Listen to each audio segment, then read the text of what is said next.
Okay, Opeyemi here, early morning on my way to work, and I thought I would share with you a new feature. I love a feature called Grace Between Races. This is going to be space between races, not to minimize the other, but just to recognize as I sit in shadow, the shadows here.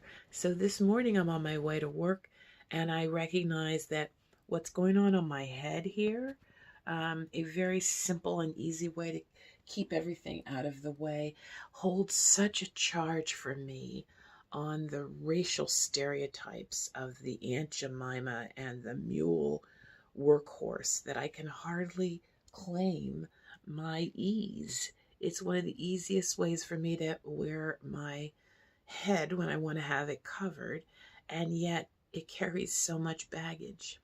Um, I have fawned, FAWNED, I have protected white people from the stereotype I see them falling into when they see me with a scarf on my head. I have protected myself from some of the internalized oppression stereotypes we have, like being called a rag-headed black person, implying that you are lower class or implying that you are a uh, handkerchief wearing Uncle Tom. See, I can hardly say these words. So all of that just around whether I cover my hair or not, whether I have the knot at the front of my head or the back of my neck. The back of my neck has a whole hijab story to it, and none of this has a lot to do with me. It's all stereotypes.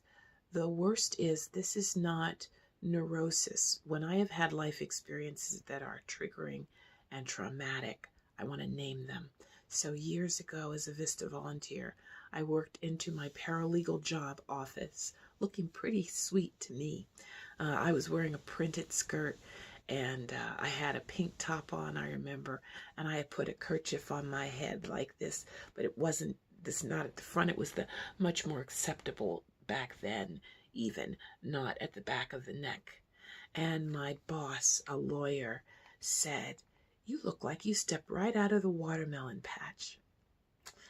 My colleague, white ally at the time, his jaw dropped, and he immediately called my boss on what had been said. I just kind of walked out of the office again, stunned.